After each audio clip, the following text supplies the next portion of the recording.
That's Caleb Rappaport of the band Nerd Halen. Honoring our special person of the night, Eddie Van Halen. I've got Caleb from Nerd Halen. I've got Brad Nye, who was on the tour with Van Halen in 1984, that infamous and famous tour.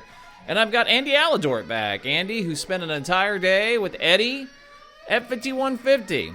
Tonight, it's all about having fun, people. It's all about honoring the memory. It's all about saying thank you, Eddie, for all the great music and memories.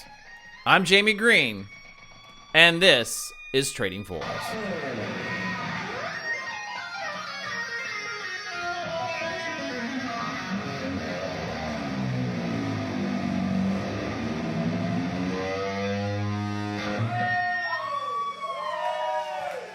Hey everybody, and welcome back to another edition of Trading Fours. This one is a very special one, as I got together three really cool guys that have really cool stories about Eddie Van Halen, because I want to honor Eddie Van Halen and what he did for guitar, how he changed music, and all the great music, man. So, you know, this has been difficult on lots of people. Certainly I was hit hard by this and was very saddened by it. But I really wanted to have this conversation to be joyful and happy and thinking about all the great things that Eddie did and brought to us and all the beautiful music and memories. So I asked them all to come on live. We did it live last night on Facebook Live, and it was great. We had a great time, and thanks to all those gentlemen for joining me. So without further ado, let's get started. Here's my conversation with Caleb Rappaport of Nerd Halen, Brad Nye, who was on the 1984 tour, and Andy Aladort, the lucky duck that got to spend an entire day with Eddie Van Halen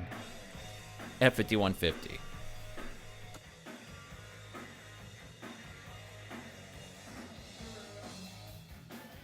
Let's do this. A lot of buttons. Meeting is now streaming live on Facebook, it says. Well, I hope it is, because... And it's recording. Yeah, because I'm going to do the audio. And it's also doing an MRI of all of us. That's right. I'm going to give you guys a complete checkup. When we're done, we'll see how you all are doing. It's like the X-ray specs. That's right. So, Andy, thank you for joining us from Long Island. You're going to talk to us a little bit about your day at 5150, you lucky bastard. That was an insane day, and it's really all I have. Okay, we'll get to that. And then next, Brad Nye is joining us from Chicago. And Brad was on the 1984 tour, which was the first time I saw Van Halen. Blew my mind. Was amazing. And he was on that tour and actually worked with Harry Shaps and Eddie Anderson. So, Brad, thanks so much for joining us here from Chicago. Yeah. And then last but not least, this guy is awesome, fellas. He plays a mean guitar. Usually when people put a thing up about they're going to play a Van Halen tune, I'm kind of like, nah, we'll see. But this dude can do it. Yeah. So from the band, and that's such an oversized guitar. That's going to make it way harder to play. Yeah, let me get that down. Yeah, I mean, like. Okay. So Caleb, thank you so much from Caleb Rappaport from Nerd Halen. Yes, thank you. Thanks for having me. Well, awesome. Obviously, fellas, this has been a heavy couple of weeks. I think anybody that paid attention to Van Halen kind of knew this day was going to come. We'd all heard that Eddie was not doing well, but you always have hope at some point that he'll pull through. And I know he fought it for a very long time. And right. Certainly my father battled lung cancer, and it was miserable, and you know, it's a horrible time. So but first of all, just if anybody in the Van Halen family or friends or stuff, we certainly send our condolences out. But today's about the love of the music and all the great memories and time. So let's start with you. Let's hear all about Andy, all about your time at 5150 back when you were with Guitar World, right? Yeah, and you know, you guys may recall. Do either of you guys? I know James. I think you do. Remember the Guitar World cover that was Billy Corgan and Eddie together? Yep. Which was in '96. In my memory, it was always longer ago than that, but I mean, not a lot longer ago. For whatever reason, I thought it was 94 or 5, but unless it was in 95 and then we ran it in like January of 96, I don't know. I can't, it's whatever. And but the way that happened was I was doing a lot of stuff with Billy Corgan at the time, who, you know, the Pumpkins were like, I mean, they had just released Melancholy, and it went 16 times platinum, and they were really one of the biggest bands, if not the biggest band in the world right at that time. Mm-hmm. But I'd gotten to know Billy well, and I went out to his house in Chicago a few times, and he lived in Lincoln Park back in those days. And anyhow, he asked Guitar World one day out of the blue. He said, "Hey, you know, I would love to meet and interview Eddie Van Halen. He's like my biggest hero." And people wouldn't necessarily think Eddie Van Halen and Billy Corgan Smashing Pumpkins in the same sentence. But the song 1979, he said, was partially inspired by Van Halen only because he had these really nostalgic feelings about that year, and like in the summer going to pool parties and Dancing in the Street would be playing, or like a Van Halen song would be on all the time. And to him it was like represented what he tried to capture in that song, which was, it's a beautiful song. It's a very nostalgic song. You wouldn't know from listening to it that Van Halen had anything to do with that, but for him it did.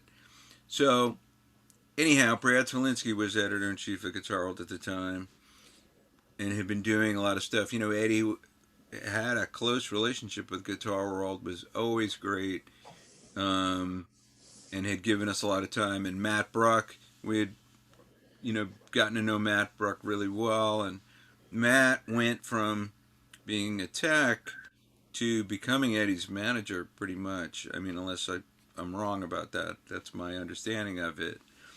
Partner. Yeah. And so Matt was always like the go-to guy for years. He would always make it happen.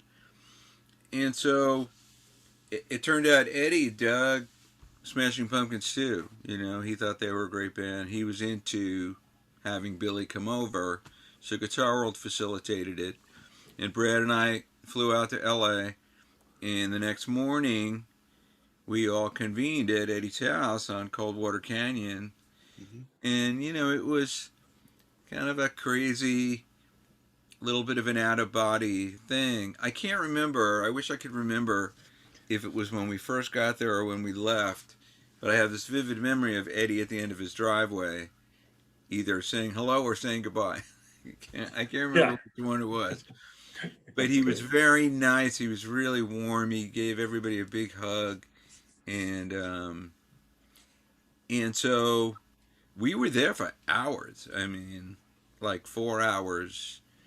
And aside from the interview conversation that was about 3 hours long, then they did photos, a photo session.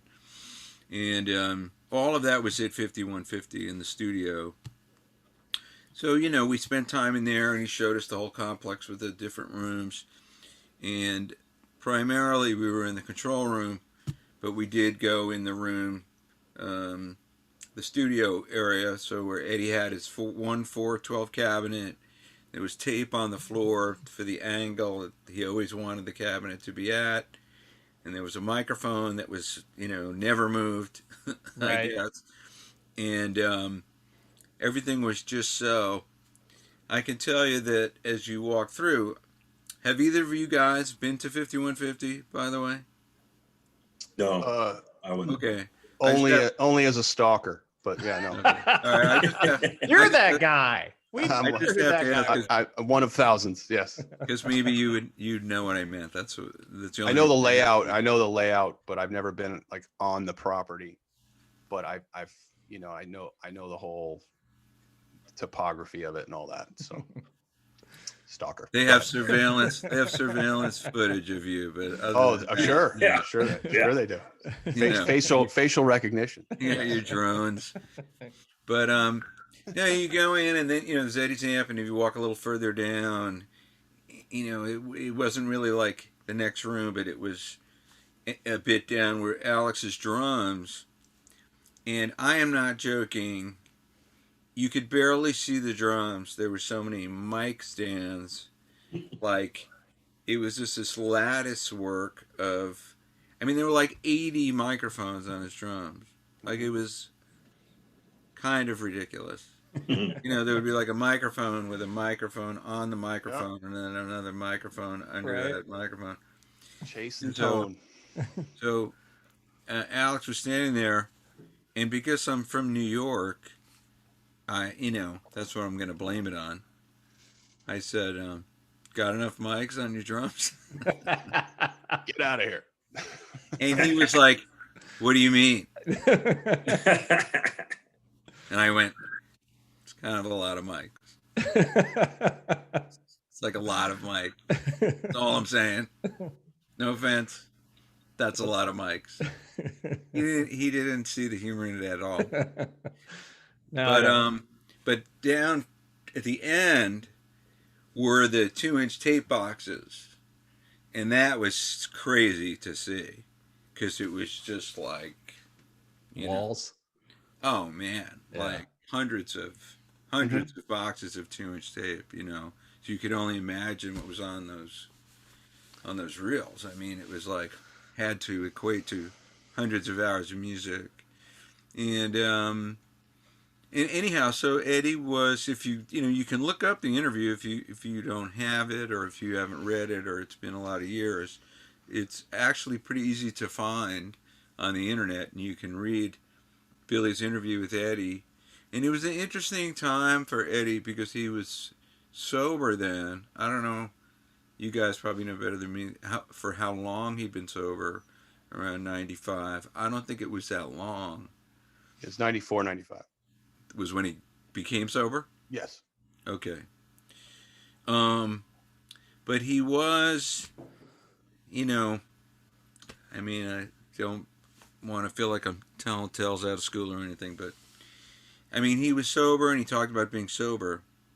But he did have this glass that was like the size of a vase, and he would open 2 O'Douls and fill the thing and drink it in one sip. Wow. And then he did that about 10 times, Wow. like while we were there. Yeah. So, you know, I guess what part of what I'm trying to say is that, you know, he was very nice. He was very emotional in talking about different parts of his life, like way too sort of candid in a way at times. And, you know, but at the same time, like he had a very acerbic sense of humor. Like he picked on Billy a bunch of times, you know, but just as a joke. You Right. know, like he would say like, "Oh, you know, I can't." He would say like, "Oh, you know, it's probably too cold in here for you. You're such a wimp," or something like that. Right. You know, but he meant it like a joke, you know, Yeah. like What? me making fun of the mic, like you have enough mics on your drum, you know, like. But yeah, Eddie was a very intense person, and it was this weird mix of someone that was really intense, but also really could tell a really sensitive person. And he seemed like he was, I don't know, like he was a very unbalanced kind of a person. Like the music part was times a million what would be like a normal good musician.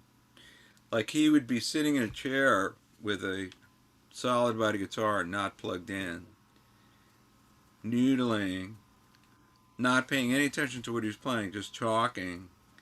And what was coming off the guitar like might as well have been plugged into a Marshall because it was just the amount of sound and the touch and the tone and everything, like you could hear it all.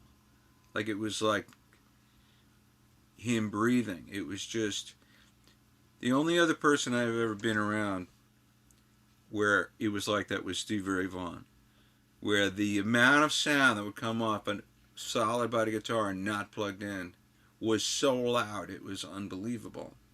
And the guy's not even paying attention. Right.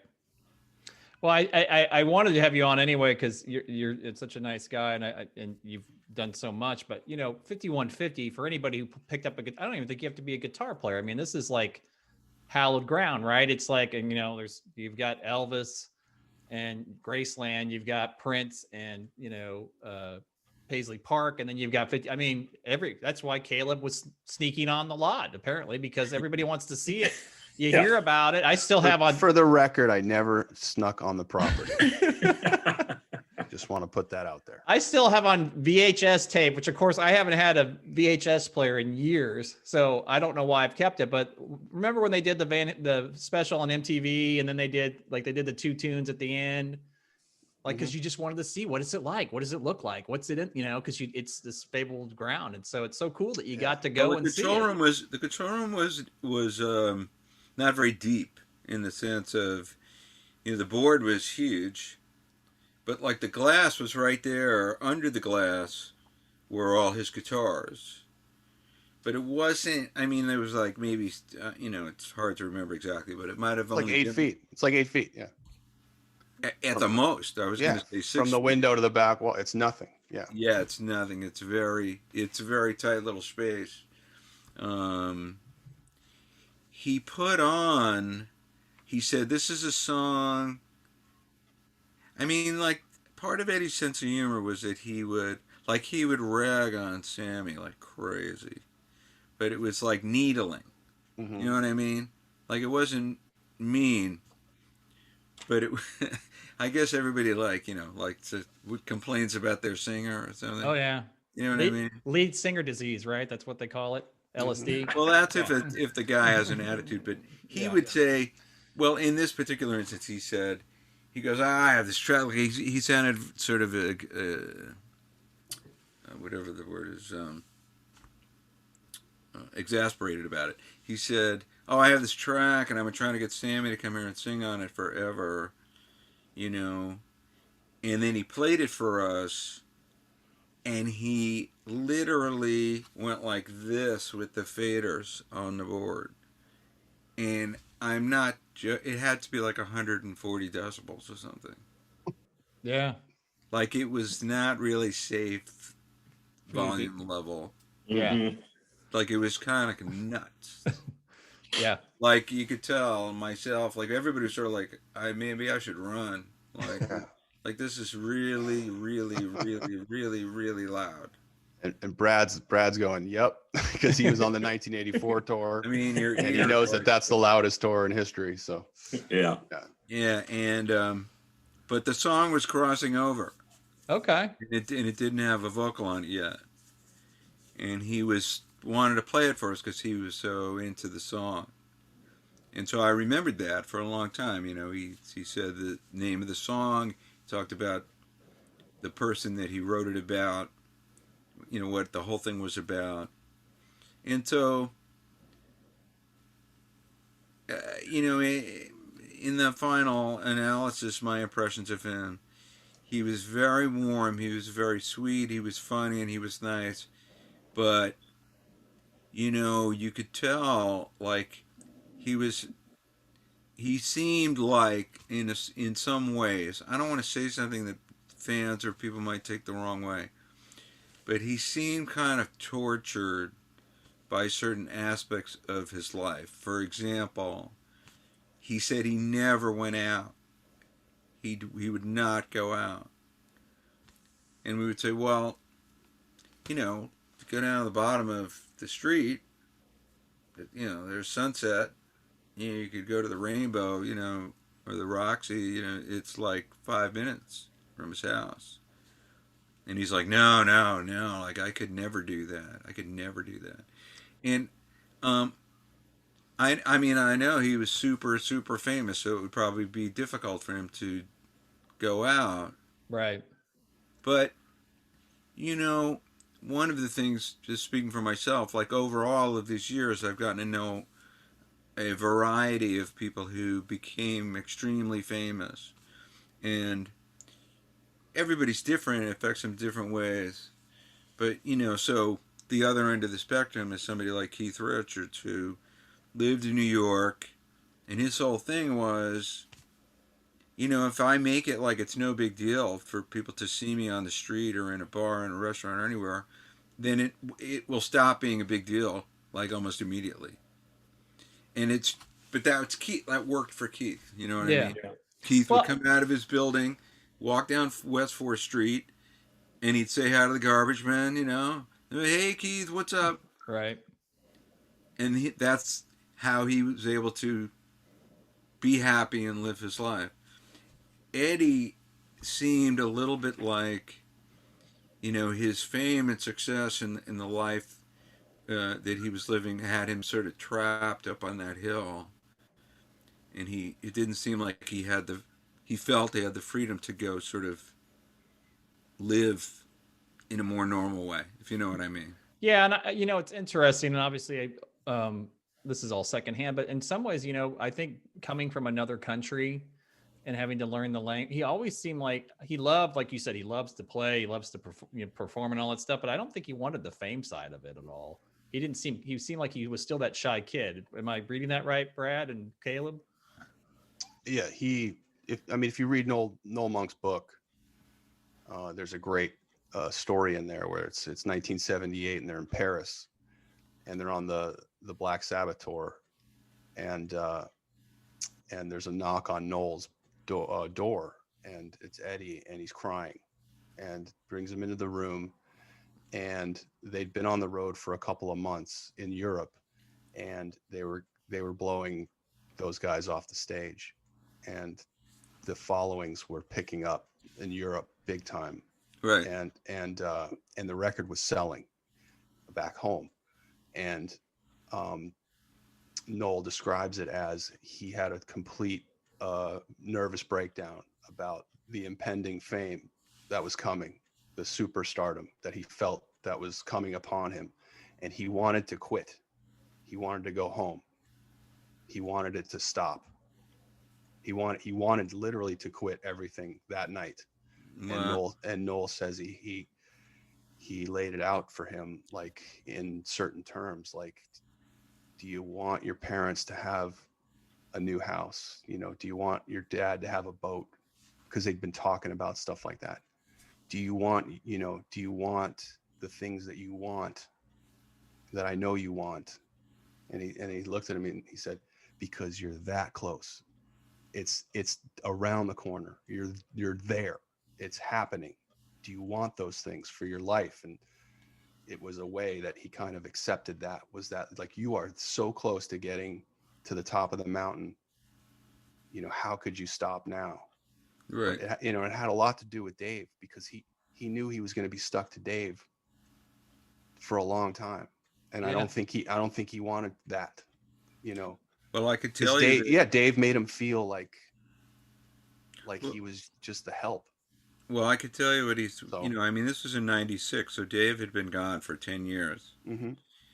And he was talking about stuff like it happened yesterday. Like he was that upset about it. Oh yeah. Things between him and Dave. Oh, his memory is ridiculous too. So And so on a certain level, just meeting him, like we're all meeting him for the first time, and hanging out with him in his studio for the first time.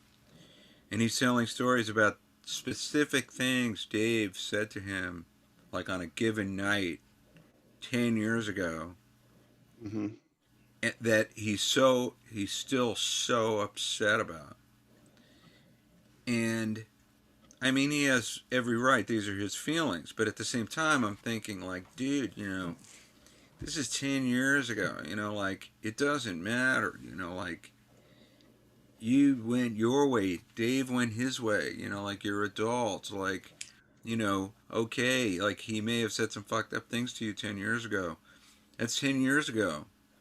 You know, like, he was a very I believe he was a very, very sensitive person, and it was not like he was going to be able to just forgive Dave or even say, like, that it was ever okay for some of those things that happened between them. Like, like, you know what I mean? It was like Right. something that could never be resolved. You know? Yeah. Well, Like, he like was Dave bullied. was fucked up, and he was mean to me, and he didn't like that I got the attention. And he goes, and I didn't want the attention. Right. I didn't want it. Yeah. He could have all the attention. I wasn't trying to do any. I was just. He goes, what was I trying to do? It's funny that we're talking about it. I'm making me remember these things. He goes, you know what he was mad at me for? Because I was playing guitar good. Yeah. And I was like writing songs. That's what he was mad at me for. Yeah. So Brad, I want to get you in on this too. So you spent an entire tour. What was your feeling about the dynamic? I know when we talked offline before, that you used to spend some time, and that was the tour right after he'd been married to Valerie Bertinelli for what, 2 years at that point, something like that. So he was actually trying to be a good boy and staying in his hotel room after the show. So tell us a little bit about that and your experiences. Yeah. So he was writing the soundtrack to the sequel to Fast Times at Ridgemont High. It's called The Wildlife with Sean Penn, Sean Penn's younger brother. Chris Penn, yeah. Chris, yeah. And the movie panned, but the soundtrack is just killer. So, you know, after a show, we'd get, you know, Eddie, you know, to the car and, you know, out of the car into the, you know, when there wasn't a freight elevator. And, you know, we stayed at a lot of Holiday Inns, you know, in Nebraska. You know, it's not like the Ritz-Carlton in Chicago where you can sneak through the kitchen. Right. So it was tough sometimes. And yeah, I will tell you, you know, Eddie didn't like that stuff. But you're right. He's very sensitive. You know, I was 23 years old and he really took me under his wing, you know, and, you know, Andy's right. When he would share, like when he hugged you, you know, it was never a, you know, just a polite touch and go, you know. I mean, he would take his hands and put them on your face, you know, and check on you. And like, he was really intense. You know, his dad was that way, very affectionate. Oh, really? They were always hugging, you know, like they'd walk down a hallway, just arm in arm, seriously embraced. But, you know, so Eddie's recording this. He has his little Steinberger guitar, a Rockman with a headset, headphones. And then the Rockman went into a little 4-track, like Tascam cassette deck, you know, which had another headset on it. So just often after shows, you know, when there wasn't much going on, you know, I'd just check in on, hey, he's like, hey, come in, man, you know, and it was really one of the highlights of my careers to just sit, especially early on in that tour, because as I was telling you, James, you know, growing up, high school for me, it was Jackson Browne and Linda Ronstadt and, you know, James Taylor and George Benson, you know, Russ Kunkel, the drummer for Jackson, was just my hero, you know. So I went to PIT, and there was this new guy in my class after Christmas who had a Diver Down tour jacket on. He said, Ron. I was like, hey, Ron, nice jacket. He's like, hey, F you, man. You want to go to I said, yeah, I'll go to a party. And it was Alex Van Halen's bachelor party on this 60-foot yacht off of Santa Monica. Nice. With the whole crew, you know, Noel Monk, Harvey Shaps, midgets, strippers, and the band. And I just hit it off with the management, you know, and got invited down to the offices that next week. So anyway, long story short, just that story about Eddie writing was so cool because it was just all about the music for him, you know. So he would travel with a little leather case full of cassettes, just full of ideas, you know, bottle of Stoli, cigarettes, Right.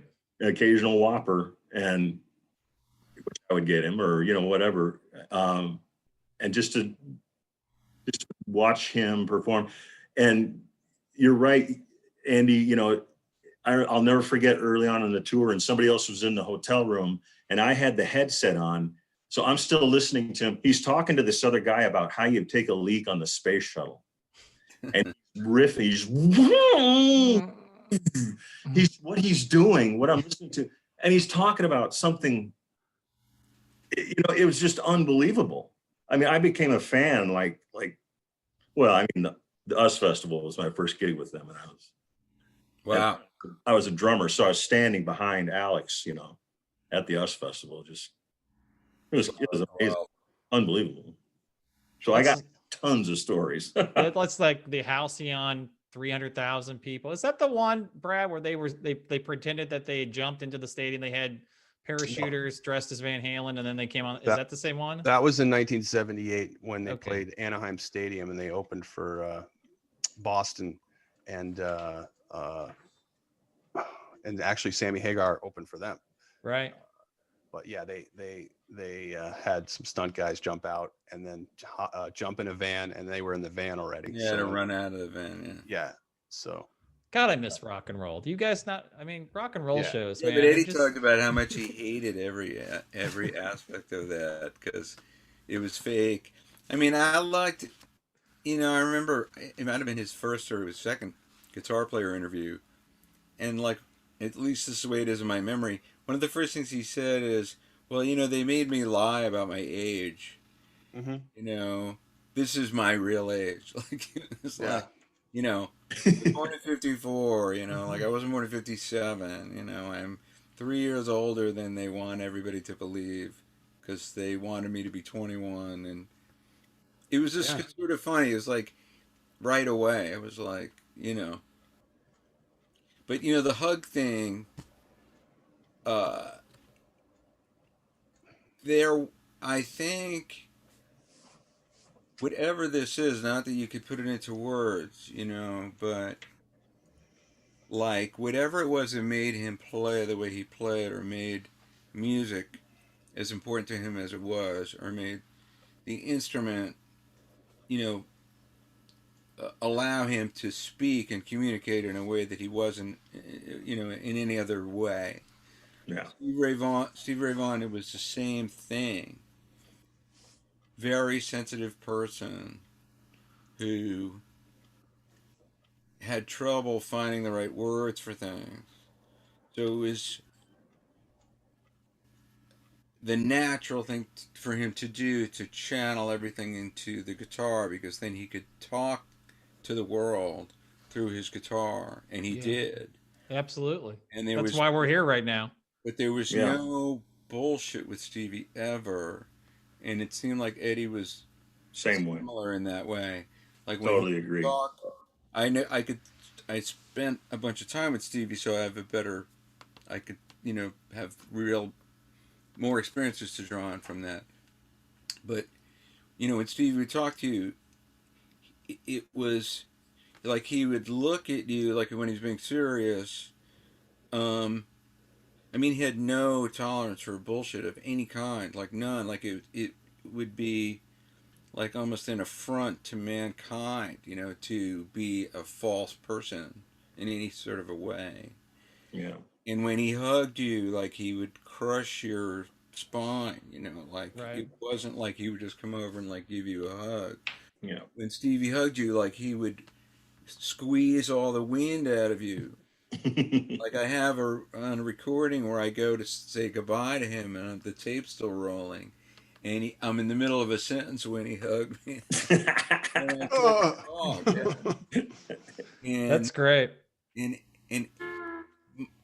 I had one experience with Eddie, I was there for that day, but he seemed very similar. Stevie had been gone by that point for 6 years, so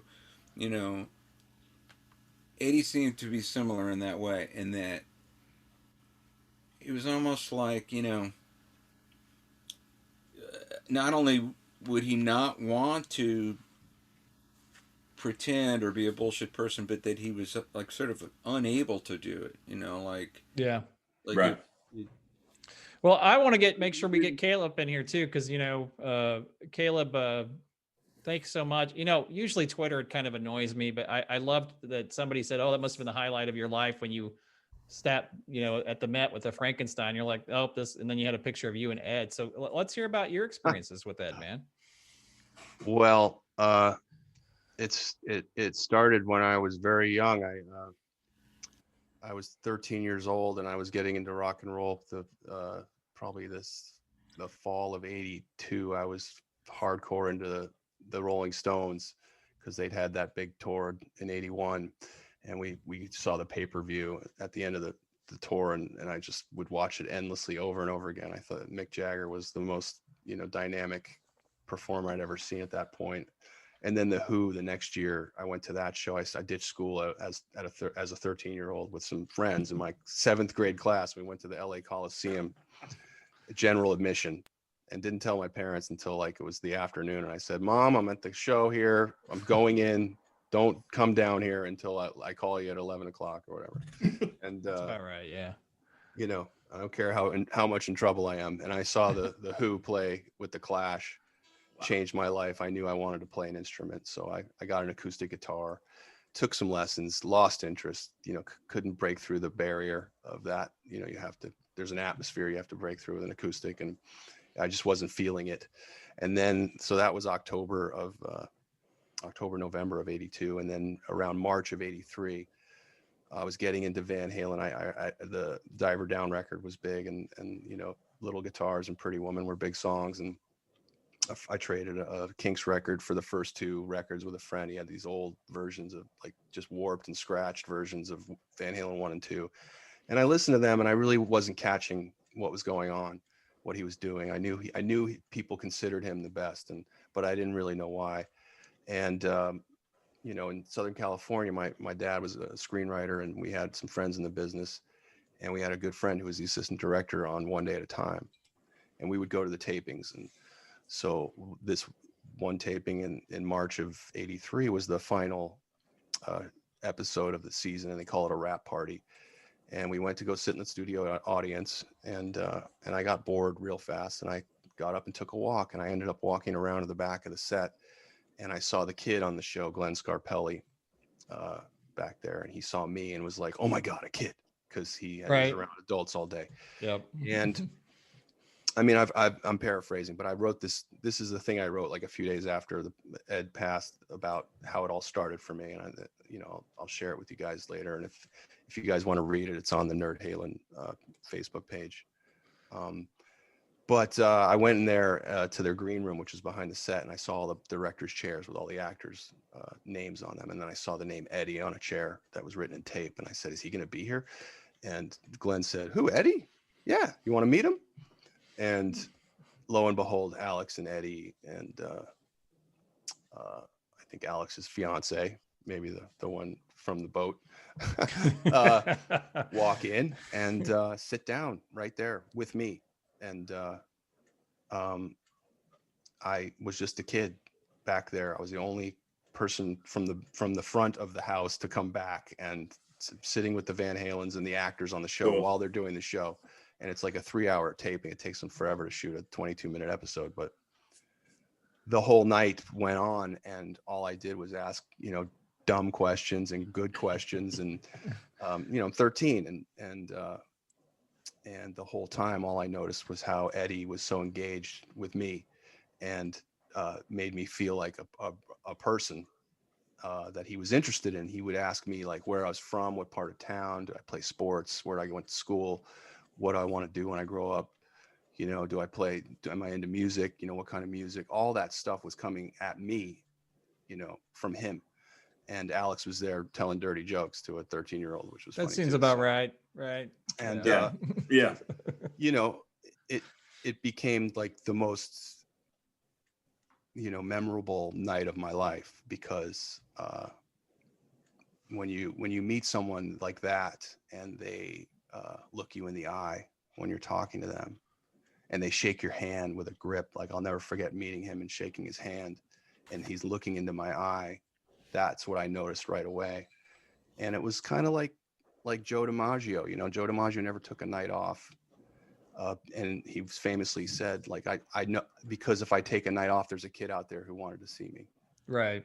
And they wanted to get the full Joe DiMaggio. And I think wherever Eddie went, he wanted to leave that impression, especially with young people, that he was, young once too, and had heroes and stuff like that. And it, I left that night, and I had an electric guitar within a couple of weeks, and I stayed in my room for the rest of my teens, and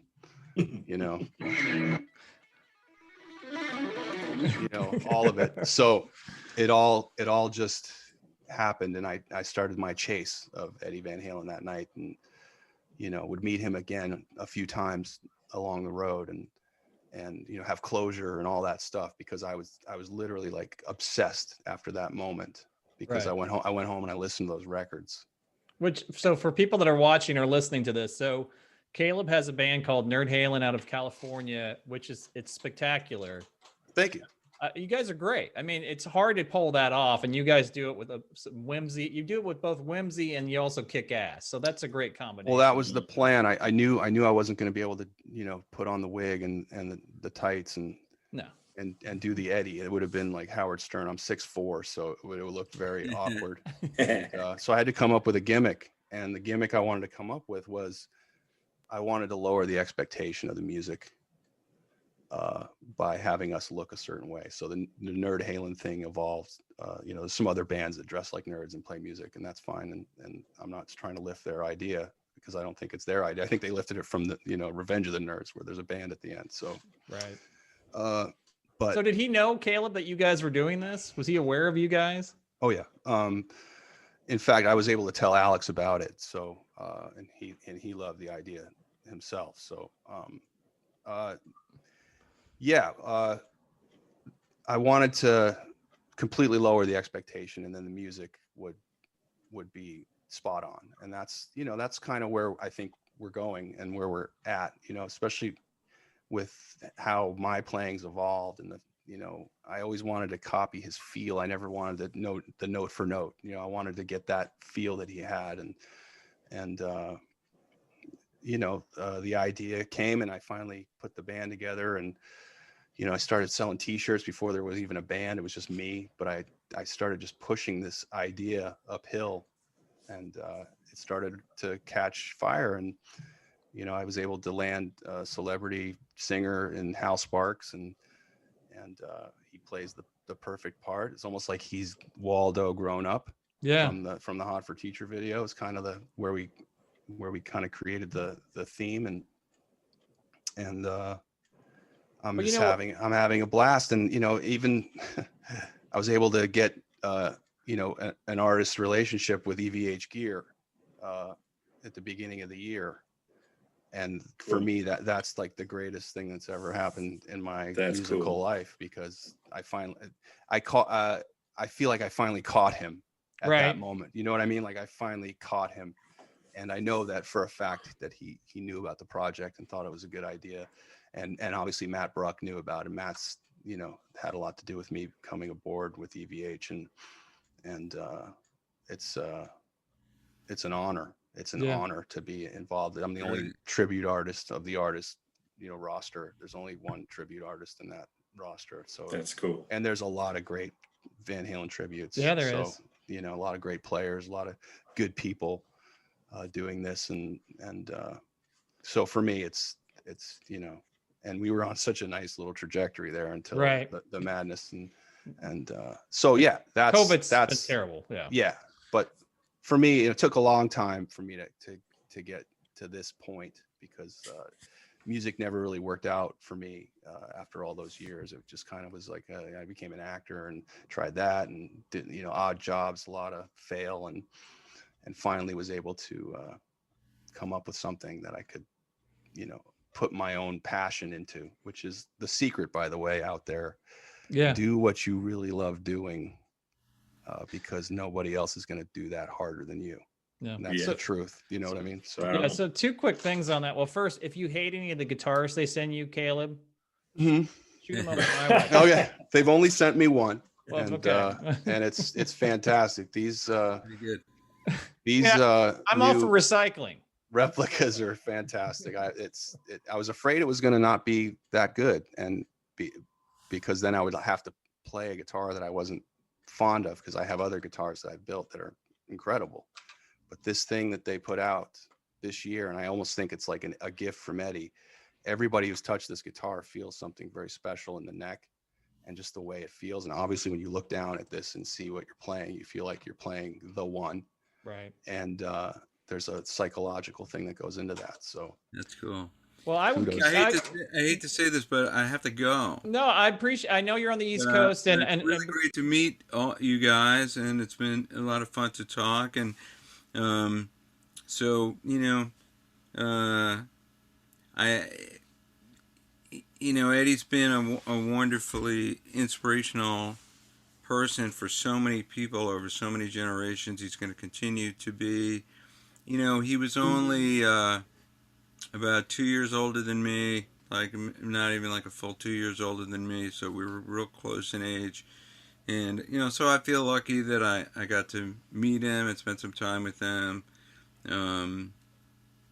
get a feeling for him as a person. Absolutely. And he was, in my experience with him was a very memorable, nice experience.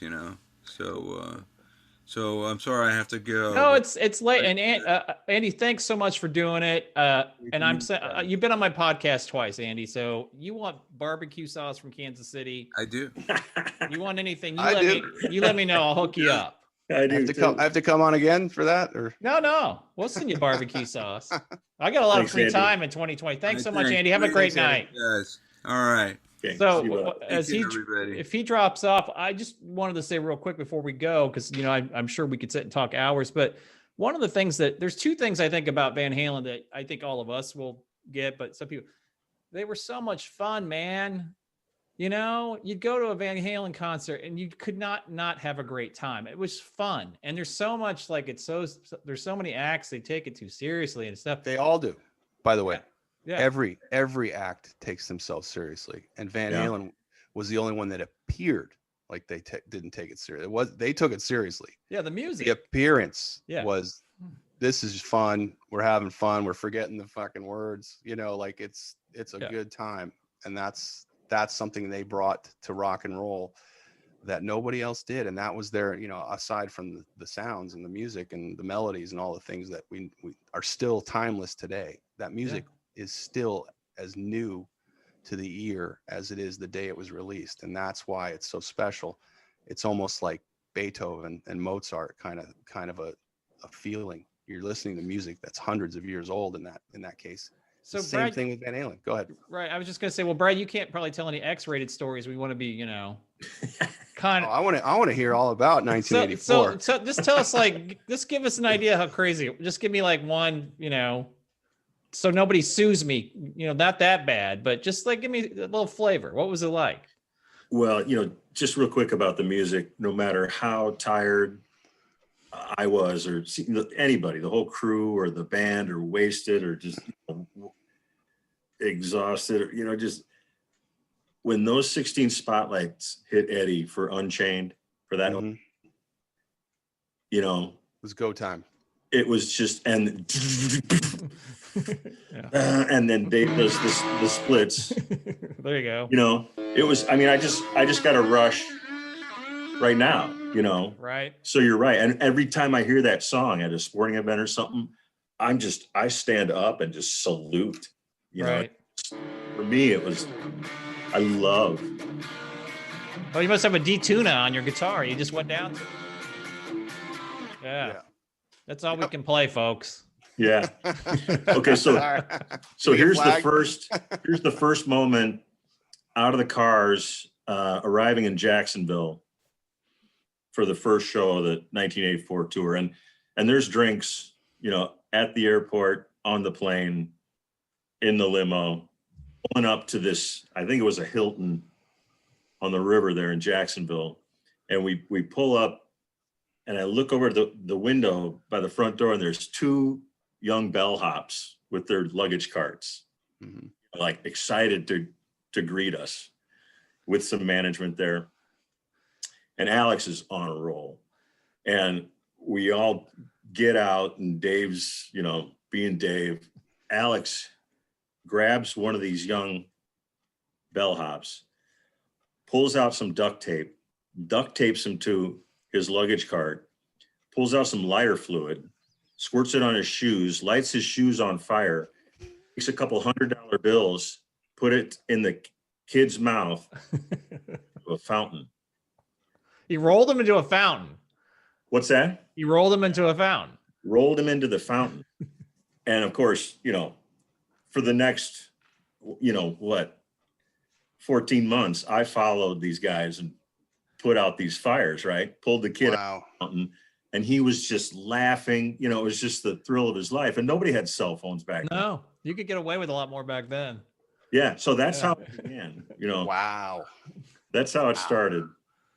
And, you know, we were talking about fame, and I got to tell this one story because it still wakes me up occasionally. But we're in Hartford, Connecticut, and that's where we shot Jump in Panama. In fact, in the Panama video, in the party scene, Are you?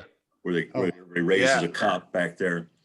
But that was a blast. But then Valerie was coming in that afternoon. Like she would come out for a week at a time on the tour. So I went to the airport, or I got a quick tour because in Hartford, the hotel was attached to a shopping mall attached to the arena. And I got a tour that afternoon real quick because everything was just crazy that day about how to go down through the kitchen, freight elevator up to the backstage. So I'm like, yeah, I got it. I had to get out to the airport.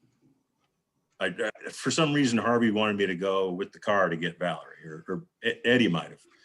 Anyway, Valerie and I get back. It's kind of late. It's like 6:30. And I think Eddie had missed sound check, which he didn't like. I mean, he would spend 45 minutes to an hour placing that microphone on stage, you know, or the two, or one, you know, it was just a master. He'd go out in the house and have the guy just move it a hair, Yeah. move it a hair. And he'd be listening to the mains and just, it had to be. Oh, and when he wasn't happy, he'd have Don Landee, you know, flown out. And Ken Campbell, and they'd go to work on his amp heads, and, you know, just constant. So anyway, we get back, and I'm just like, Valerie, they embrace real quick, door closes. I'm like, guys, you know, we got to go just whenever you're ready. So they come out, and I'm like, all right, you know, let's go. And we get in the elevator, and I'm like, oh yeah, I think basement. Yeah. Down, you know.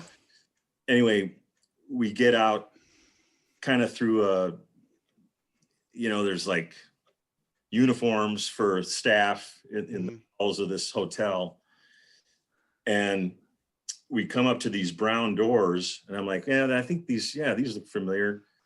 And I bang open the door, and it's the wrong door. It's the entrance for the 15,000 kids, you know, coming into the Coliseum. Oh, wow. And they step out in front of me, and I step out and close the door. Just as I realize we're in the hallway, you know, and everybody freaks out. In the concourse. Immediately, they just swarm around us. Wow. And there's no handle on the door. So, and Eddie's like, Brad, what the fuck, you know? And I'm like, and I'm waving over, you know, to security. Some security come over. They get us, and they're like pulling Eddie's hair, and Valerie's cowering, and Eddie's starting to sign a couple of autographs, and he's getting pissed. And anyway, we get back into the elevator. Security helps us into the elevator, and it's just really intense. And Valerie's like, "Why did you start to sign?" And he's like, "Well, what do you want me to do?" You know, and he's like, "Aces, Brad." I'll never forget that. He says, "Aces" to me, you know. Thanks a lot, man. And I'm like, I am so sorry. And Valerie's just cowering in his arms. And she goes, I just wish one night, we could be normal. And the doors closed, and the elevator moved. And that's all I remember, you know, but wow, it was just intense, you know. It's like fame is this thing you think is just so great, man, but it can become so entrapped, you know. It'd be kind of miserable in a way. I mean, I think you miss being regular real fast. When everywhere you go, people are like, you know, it's just that vibe is like, oh God. And I think most fans are kind of like we are, guys, where it's a loving thing, and it's, you know, if he came close to me and said, but I most likely would leave him alone when he was alive, and, you know, I wouldn't want to be. Boy, there's some real weird people, and, you know, I really feel bad for Wolfgang right now because, you know, people were horrible to him for And I was like, I don't think people get that he probably would not have done those last tours without his kid. One, because I think he wanted to play with his son so much, right? Right. And the other thing is all the great tunes they played on those last 2 tours that, I mean, Drop Dead Legs is one of my favorite Van Halen songs ever. The fact that I got to hear that live, I'd been wanting to hear that live for 30 something years. And these Nasty Rumors, right? So Caleb. it'd be, yeah, you're going to give us an outro, but it'd be hard. So yeah. Anyway, but you know, what a great band. Like I said, I wanted this to be a celebration. I wanted this to be happy. I know we're all sad. It's a sad way, but you know, we all were lucky enough. Somebody had a meme up and said, you know, the earth is 4.5 billion years old. Yeah. And you got to be alive when Van Halen was. And I was like, you know, that's a good way to put it. We were very lucky to see it and experience it and be a part of it. So I wanted to have you guys on. It's a joy. I appreciate you guys taking the time, and be sure to check everybody out. You know, I'll put on the links where everybody can check out stuff. Caleb, I'll put your website up there, and you know, Brad, thank you so much for everything. Yeah, and Caleb, you pick, brother. What do you want to play for the out? Whatever your favorite Van Halen riff. There's so many to choose from, though. Give me one. Well, I'm in drop D, so I guess we're playing Unchained. This is better.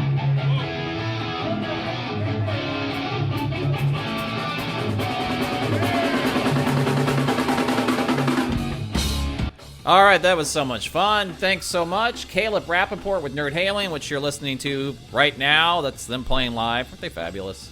When I'm telling you, when COVID is over, I'm going to Los Angeles. I am going to a Nerd Halen show, and I hope many of you join me because I'm just looking forward to doing, lots of things. Getting on a plane, traveling to see my friends, being indoors with my friends, and then lastly, seeing some live music indoors. Be awesome. So thanks to Caleb Rappaport, Nerd Halen. Thanks so much to Andy Alador. What a gem of a guy. What a nice guy. Please check out his stuff. His book, the biography of Stevie Ray Vaughan, is excellent, that he did with Alan Paul. And he does lessons online. He's a fabulous player too, so check him out. And then my new friend, this is where life is cool, Brad Nye. Brad Nye is friends with one of my good college friends, Billy Decker.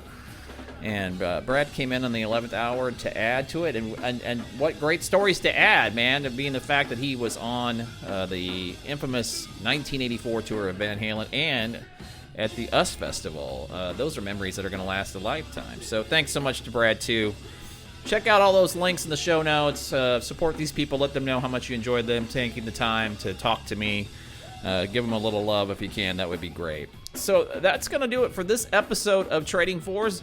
Next time, we're headed back to Kansas City, folks. We're going to talk to a bassist, Blake Eberhard. Blake moved to Kansas City from Colorado in April of this year. What a fabulous time, Blake, to move to Kansas City. So he's been itching to play out live in Kansas City and meet folks and stuff. So we're going to do it virtually for him. I'm going to introduce you people to him. He has played with some fabulous players. How about, Vince Gill? How about Dr. John? How about John Denver? The list is long. He's a super nice guy. He's a great bass player. He's here in town in Kansas City. He gives lessons. He will do tracks for you. So we're going to talk to Blake next, and be sure to check that one out and see another great musician who's come to Kansas City. So that's next time. But until then, go out, support live music, either in person or virtually, and I'll talk to you real soon. Bye-bye.